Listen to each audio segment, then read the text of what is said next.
Alvin Leung, also known as a demon chef, is one of only 2 self-made chefs globally to be awarded 3 Michelin stars. Food Lovers TV caught up with him at his 4x4 pop-up at the JW Marriott, Mumbai. It's extreme Chinese. In extreme, not necessarily like going all the way up to the border where, you know, this is no longer food. I mean, some of the dishes, like Sex on the Beach, I've done this, but I think it's also important to give somebody an eating experience, and that is also very important, but something unique, something they've never had before. So I think, you know, I can say it's all the dishes they've had that I created, all the dishes I served in all my restaurants, is something they never had anywhere in the world. So unique is very important because it means a brand new experience.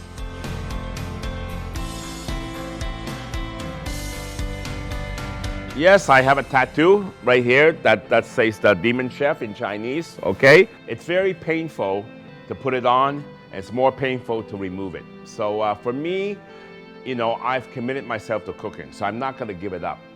The way I cook may vary from various stages of my career, you know, and I think I hope it's getting better because, you know, I think a chef, is very important for a chef to be always learning. He's always have to be learning. He's always should be trying new things and trust, you know, getting new things. And even with 3 Michelin stars, you know, I say to people, a very wise chef said to me, you know, 3 stars, you can only go down from here. And to me, I agree with him. So, you know, I don't stop with 3 stars. I know that's the limit in terms of the stars you can get, but you know, I want to still elevate my food. I want to keep on, and I also want to keep up with time.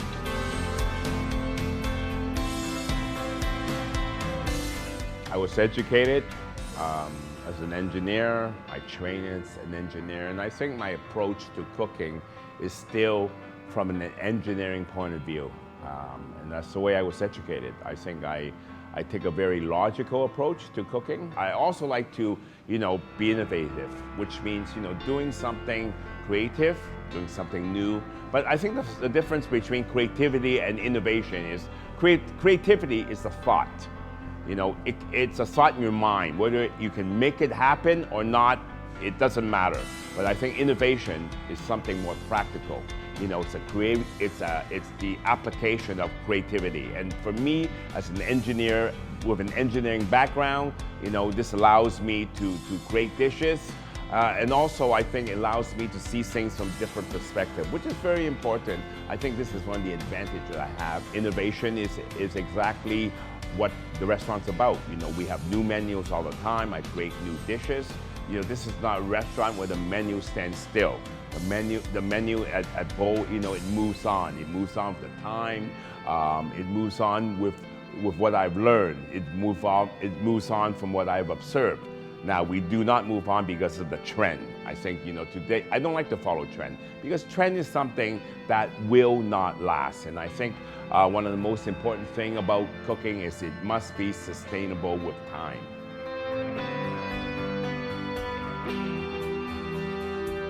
Michelin stars means a lot to any chefs. It's the highest honor that can be bestowed to them. First of all, I'm self-trained. Number 2 is I started with 2 stars, went down to 1, went back to 2, and then got 3.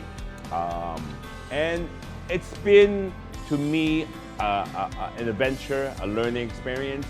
Does it, you know, does it bring more people to the restaurant? I think, you know, it does in a way. But does it help you get the people to come back? No. I think at the end of the day, it's the food.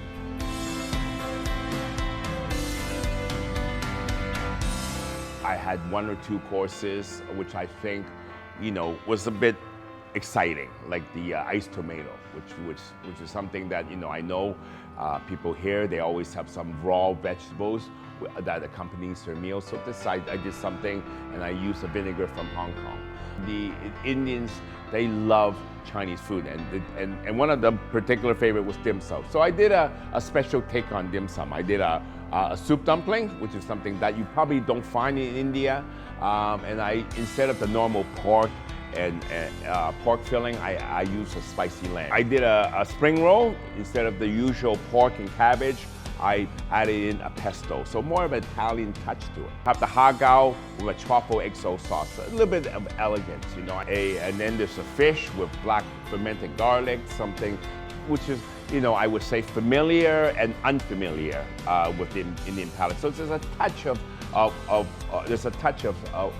I would say not spice, but of fermentation, a touch of herbs in there. You know, I did a lobster dish with a special chili sauce, more from the Southeast Asia, more of a Southeast Asia curry with rumpa, but with a lot of umami infused. For the main course, something very, very Chinese, you know, a chicken rice dish with lots and lots of umami.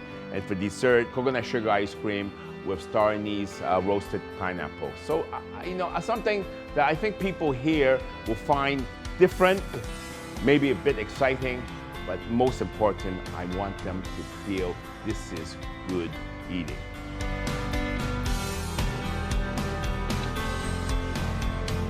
We are chefs, and chefs are people who cook food.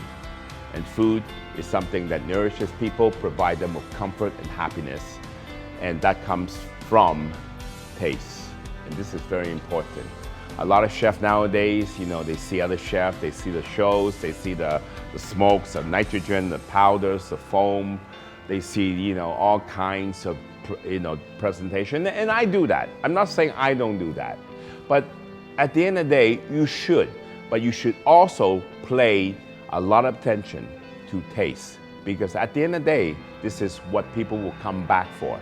So I don't want them to think that, you know, it's okay, you know, in their mind, don't create dishes that only works once. Create dishes that people like to come back for. Now, if you have that in your mind, you'll be a very successful chef. And not only for a very successful chef, you'll be a very successful chef for a very long time.